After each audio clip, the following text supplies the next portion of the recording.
Good afternoon, everyone, and welcome to another Nacho Tuesday. And today I have Per here with Codable. And without further ado, we'd love if you could introduce your guys' company. I got a little bit of a backstory, but would love if you could tell us more about your journey over there at Codable and how you got to where you're at today. Yeah. Hi, Andy, and thank you for having me. I've been looking forward to this. So, before I start, we are the biggest WordPress only online outsourcing marketplace on the web today. And WordPress is open source. When we started 12, 13 years ago, it was like 70% of all websites was a WordPress website, and today it's like 43% of all website is a WordPress site. So we've been lucky growing together with WordPress. But Codable is today the leading community-driven platform for connecting top-tier weighted WordPress developers with clients looking to be successful with their WordPress and WooCommerce websites. And we have currently 750 plus senior WordPress developers working through our platform from more than 50 different countries, helping our customers with everything WordPress, from minor tasks to very advanced custom build solutions. So we actually do everything WordPress. Getting to work on Codable as a developer is pretty hard, since we are turning down 97% of everybody applying, which means the skills and expertise our workforce are incredibly high. So it's only 3% that get through the needle eye. There are no risk for our clients, since we have a money-back guarantee. On top of that, we only take projects we know we can solve, since we are matchmaking clients' requirements with the experts having the needed skills and availability. So, and our clients are rating our experts from 1 to 5 stars. And 12 years later and more than 300,000 projects done, the average rate is 4.967 out of 5, something amazing. So that's this. And on top of that, we have WordPress is a very community-driven, and that's why the reason why WordPress is so big. And we have also created a very healthy working environment where our experts are helping each other and we share skills and expertise. And the community is fantastic, and I'm incredibly proud of that. Wow. What inspired you to start this company? It sounds like you guys have an eye for, quality being number one. Obviously, you saw there's a gap in the market with the number of WordPress developers out there, but there's a difference between, hiring somebody and actually hiring somebody that's going to get the job done right. So, great question. So we couldn't have done this without riding on the backs of some big elephants 12, 13 years ago. Online outsourcing were very big back in the days. You have Upwork, People Per Hour, Rent a Dev, Elance, big online outsourcing platform where you can hire so-called experts for everything, from accountant to marketing to web development. But there were no quality assurance, so everybody could actually work on those platforms, and they were bidding. Experts or developers were bidding, so the price could just go down, and quality comes at a price. And if the price is so low, it's not probably the sharpest knives that there are in the drawer, which means it was very difficult to get good work done. And I actually met my co-founder on Elance, one of those big online outsourcing platforms. I was working in Denmark and running an agency, and we had a problem with one of our clients, and our own internal developers, we couldn't fix it. And the client was about to throw in the towel, and I didn't know what to do. So I went to Elance, and I got help from a person from Slovenia. And he happened to fix the bug that we couldn't fix ourselves. And 6 months later, Thomas and I, became very good friends and said, hey, let's start something different from Elance. So that's how it all started. That's great. Yeah, because a lot of people are, might be afraid of outsourcing because of potentially a bad experience. We've all worked with, great people in some regards, and other other instances when you're just starting off a relationship with somebody, especially freelance, there might not be a lot of history there. You don't know how they're actually going to work until you start, actually doing a project with them. So you guys kind of cut through all that noise and just, have highly vetted talent that you guys allow on your platform. So, they don't have to do all the guesswork. They know that talent's already vetted extremely heavily by you guys. Yeah, and then on top of that, so once we are testing and developers to get aboard Codable, and we actually live test their code, so we make sure that the code is actually done by themselves. Wow. And it's not me that tests the code. We have 47 of our experts being part of the code vetting team. Cool. And our experts, they know the standard, so they're only allowing great coding skills, enabling them to get through. And once they are getting accepted to Codable, a 3-month onboarding process starts, where we don't question their coding skills, but we help them to get better at engaging with clients, soft skills. And we have a pricing policy on Codable. We have a certain way on how we scope out projects, and it's all about, I believe the best code you can code is the code you don't have to code, meaning the better the diligence you have done with the scope at hand, less risks. And then on top of that, we only take on projects that we know we can solve, meaning that we are matchmaking the client's requirements with the experts having the needed skills and availability.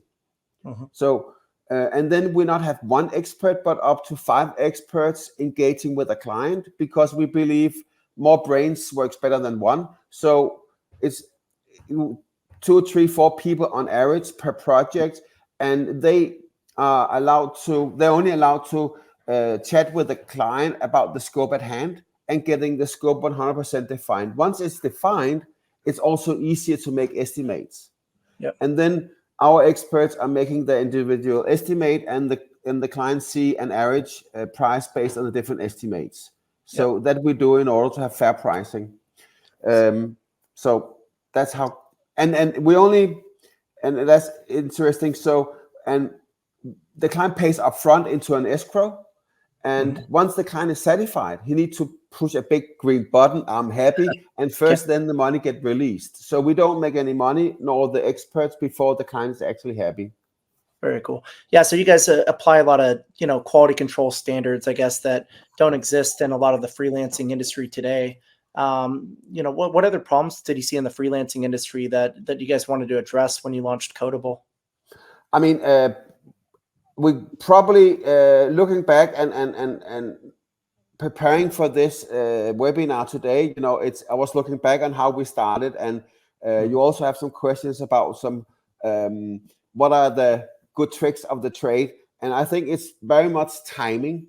And looking back, we were very lucky that we could actually start. We couldn't do what we did. We couldn't do what we did back then today, because there are more. It's more modern now that you have platforms or outsourcing with very high quality people. Back in the days, it was just a numbers game. And then also we've been lucky that we've been growing with WordPress. So we started very early, and now WordPress is humongous big. And WordPress, although it's only 43% of total websites, it's still a ton, and the pie's gotten a lot larger for the number of websites out there. Yeah, for sure. And WordPress, it's about democratizing the web. WordPress is out there for 127 different languages. Imagine that. It's open source, it's free, and there are so many developers that has contributed to make WordPress what it is today, and continue contributing to it. Is absolutely amazing. And then a lot of pro WordPress clients are using WordPress. It could be small businesses, there could be agencies. They make a living out of WordPress, and then we want to become the trustworthy bicycle repairman. So if you need small stuff done, or more advanced site created or custom built, then come to Codable and we can help you. And business owners, they shouldn't think about development. They should think about the business and focus only on the business. And finding trustworthy developers is a rare breed. And we are kind of become a hub of talent. That's great. Yeah, a lot of times the most important thing as a business owner and a leader is to put the right people in place, right? Hire smart people to do the job, or work with like a platform like what you guys have. I guess what are some of the other positives, I guess, for hiring a freelancer that companies should consider? Yeah, I mean, from I believe the better brief you're preparing, the smoother ride. Yep. And it's also about being realistic. I want to build a new Facebook, and my budget is $100, and my deadline is tomorrow. That is not super sexy for a developer. But as I said, the best code you can code is the code you don't have to code. So we're also helping our clients if they're not 100% clear on what they need. We help them to kind of describe what they need. And if we can't do that, then we have a 1-hour consultation for only $69, where they talk with an expert, and the expert is helping the client to get the scope defined. And then once it's defined, it's easier for the experts to estimate it. So brief and references. I like this from this side, I like this from that side, color-wise, and the better scope, the more smooth ride, and also more realistic pricing, and most importantly, deadline, because there's a tendency that people don't know what it requires, and you need to make sure that you're also delivering in time if there's a deadline. So we're also helping our clients with that based on milestones and so forth. Very good. And then you guys probably focus a lot on helping your clients focus in on the minimal viable product, right? The MVP. So, they might have this big vision of Facebook someday, but it might start with just, let's start with a profile and allowing profiles to connect with each other.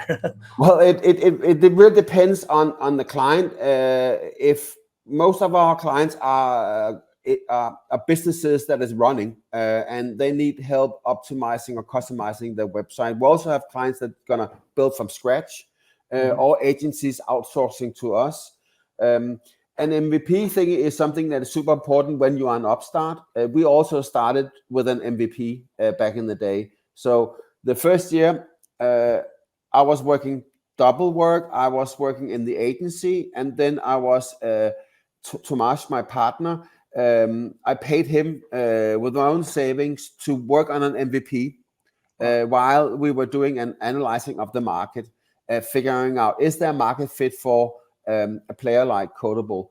I started Codeable when I was 44 years old, so I'm not the typical upstarter. I was not super green. I'm happy that I started when I was 44 and been doing business before. It was also very exhausting when you have 3 kids and a wife and a Volvo and a villa. So exactly. So while we also was analyzing the market, found out there's a market fit, we built an MVP, we reached out to different interesting potential partners, and also we were very active in the upstart stage in Denmark and in Slovenia, where my partner was from. So once we actually had an MVP, there were quite a few investors knowing about our mission and vision. So it's all about getting everything planned. And once you have everything planned, it's very much easier. And I also believe the diversity of people on the team. So Tomas, unfortunately we split a couple years ago. That's another story. It's like a marriage. He is the one that is building everything. He's the creative. He's the developer. I don't code. I'm the businessman. And no, 1-on-1 is not 2 when you have so different skills. So he did what he did, and I did what I did, and together we became a whole lot more. So I think it's super important that you don't sit behind the screen and build. You need to get out of the office. You need to tell potential partners, potential investors, your your idea, your vision, and then you get started. Then you have network of people you can show results to, and that's also how we started, finding the right partner that could actually refer clients to us. Yeah, and you're very right, though. It is like a marriage, right? And it's good to have different perspectives in the mix. The best teams are usually, co-founders and team members that are, very different, think differently than each other because, they're able to bring different skill sets to the table, a different perspective and view and understanding of how to solve the problem better. Um, you know, myself, for instance, I've worked a lot with engineers, right? But I'm more of like a marketing focus. I'm thinking customer experience focus, that sort of thing. Engineers are thinking in terms of architecture, tech debt, all these other things.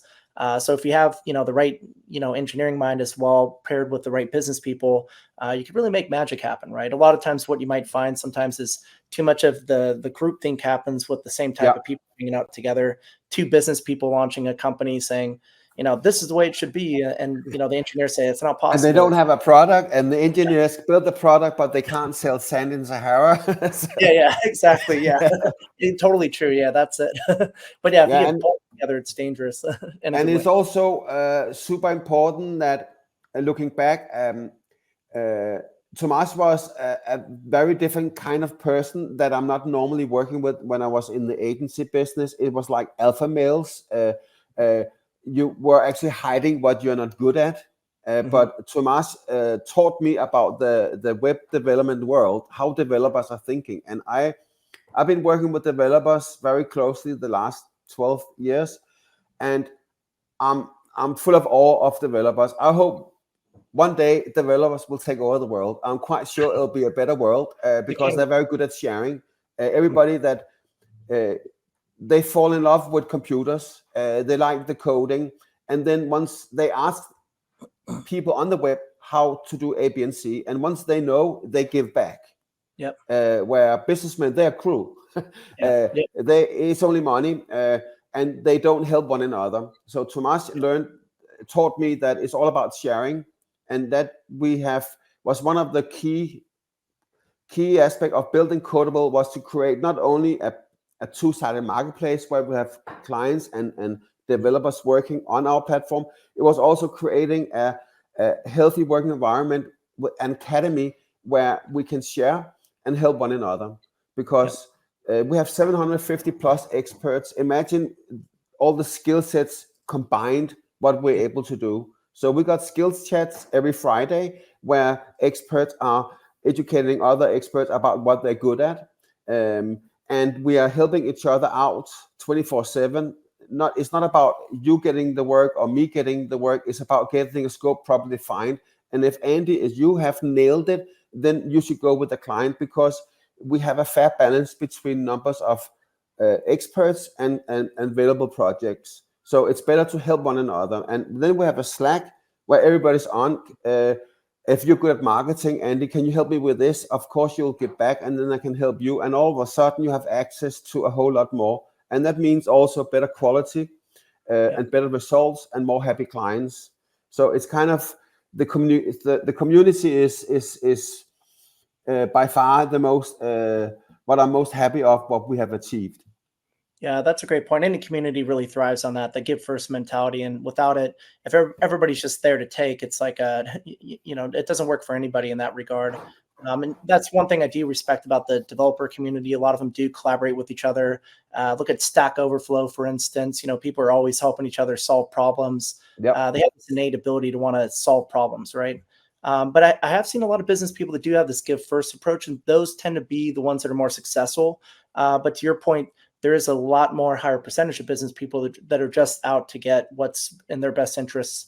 And those people usually are going for the short-term results. But the ones I'm seeing, and especially there's been a shift over the last, 5 to 10 years, I would say. I think more people are kind of waking up to the idea of, the give first mentality. And I do see a lot more of those business people becoming more successful because they're able to build a community. They're able to get a following and actually, because people know they're actually looking out for their best interests. And so people want to be a part of that if you're building a company. Absolutely. And that should not only be a mentality in a company, but kind of the mindset of everyone.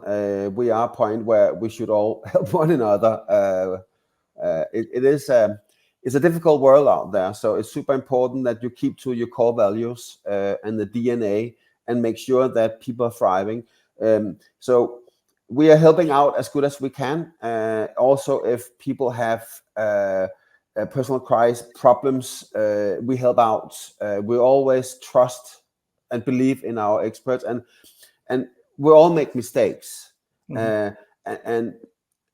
And if you embrace mistakes, as we did when we built Codable, but also when you communicate with your developers or your staff, did you learn something from this mistake? And when two adults can say, hey, I made a mistake, but I learned from it, then you trust me even more before I did the mistake. And we did so many mistakes building Codable, and actually it shaped out a bit differently than we thought. But that's how the world goes. But we were very good at embracing mistakes, doing retrospective. Why did we make mistake? What did we learn? Even more importantly, what did we learn?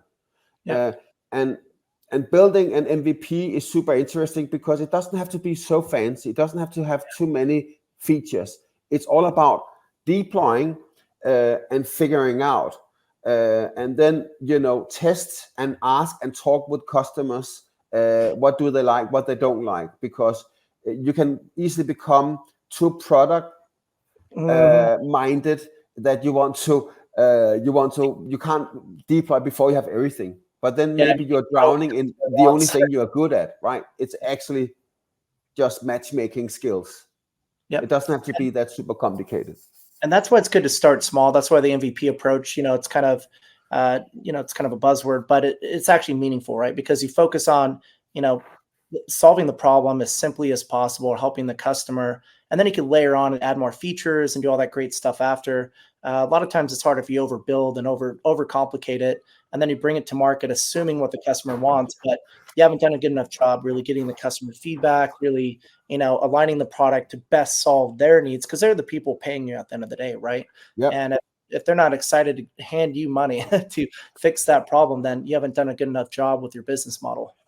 And since we were always we're working with developers, we also, when we did our first version, we got help from the early adapters, being completely transparent about this is the UX, this is what we're going to see, this is the product roadmap, and people has great input and ideas, and then we shaped it. But it's one of the best lessons I learned myself is making sure that you also make a profit fairly fast. So we quality comes at a price, right? And it's no shame building a company that is profitable, because if it's not profitable, then we can't evolve and do all the good things that we need to do. So have that in mind when you launch a product. In our case, we make our money based on the fees our clients, our customers are paying, and we had the fee structure low in the beginning, but after a year, I raised the percentage. I remember I couldn't sleep the entire weekend, and when I did, I only think we had one client complaining, and as my accountant said, well, we should have done that a whole lot earlier. But and there are always some that are complaining, but that's how it is. It's more important that you build that you don't have to have X thousand of users before you have a break even, because that is too difficult, in my opinion. Yep. Yeah, it's better to work out the kinks, with a smaller audience. Listen to, if you have if you really understand your customer and who you're actually trying to help, listen to those people. And if a lot of them are saying there's a problem, we're giving you the same feedback, it's probably good to implement it. But to your point as well, don't be chasing every piece of feedback. Some customers might have some erroneous feature that just they want, but not everybody else does. But by listening to your customers and collaborating with them, especially at the early stage, you can really start to formulate, how you can best design your product and service to really, benefit these people. And they'll willingly give you the feedback in many cases too. And if you hear the same thing over and over again, that's the time to listen. Yeah, and interesting, when we started, the big data wasn't kind of, wasn't something we were thinking about. We got data informed 5 years ago. Back in the days, we were building based on my gut feeling. What do I think we need? And just talking with clients. Now we have a lot of data where we can actually, so taking the next decision should in theory be easier, not just asking customers or users, but also having data and then your gut feeling. So it's 1/3 of each. So it's therefore it should be a whole lot easier. But also, there's so much data out there, you can also drown in data. Yeah. So there's a fine line on how and what to do. You have to be very strategic about it too. So knowing what data you want to collect, what you're actually going to do with it, and then be able to read through the data and find anything that's valuable. It's, you don't want to necessarily just collect data for the sake of collecting data. It could just Absolutely really not. Results. As I see it, it's and I've been trying to tell that to other startups in my country when people are asking me. So for me, it's not rocket science. It's simply very, very easy, and don't make it too advanced. It's about having a great product, where you put in good old values like a word is a word, a deadline is a deadline. I'm on it, and I mean I'm on it. I'll go through fire and water for you, right? And that kind of product where you are so super proud of building something that works, and then delivering result day out, day in, will also have an impact that people are talking nicely about you. We have today, we are highly recommended within the WordPress bubble. We're getting a lot of our clients referred from the WordPress companies out there, but we also had 50% before COVID. I believe it was 35% of all our clients came from word of mouth. Wow, that's a huge number. And then obviously you come to a certain point where you need to do more marketing, but in the beginning it was just word of mouth and clients referred from. And that's again basically because you have a product that works. So it's not that complicated. I know it sounds a bit stupid, but having a good product, whether it's online or offline, is that what makes a difference. Usually it's the simplest things in life that most people forget and overlook. It's so simple, I'm going to try to overcomplicate this thing actually. And people think that, especially with startups or building products, let's just throw more money at it or advertise more. But to your point, it all comes back down to, the product and making sure it's great. And if the product sells itself, then, you're going to get natural word of mouth. And when you do actually go through those marketing efforts, the product will sell itself. And then you have a base that you can work on and case studies, and then you can also find out which marketing direction you should use, because that has become very complicated. So it's kind of interesting, and that's also one of the things that looking back, a lot of startups have been throwing a lot of money into paid advertising, and it's getting absolutely amazingly difficult to gain from that. So going back to, you also had a question about books. Do you have any recommendations further? I never really did any.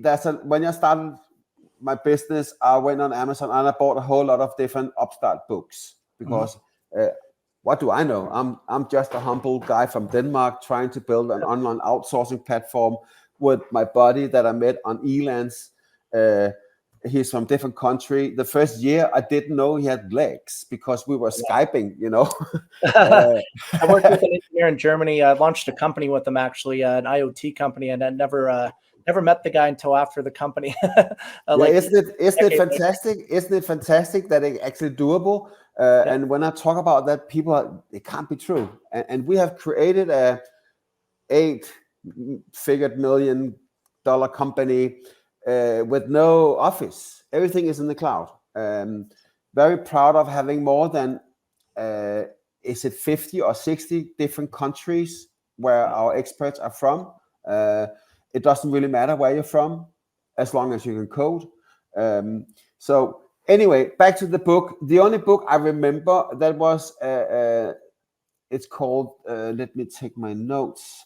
And we could post it on the LinkedIn page after too. Yeah, it's the Lean Startup by Eric Rice. Oh, that one's classic. Yeah, but I only came to page 2 because Did you get on Blinkist page to download that on app? page 2 it said get out of the office. Oh, wow.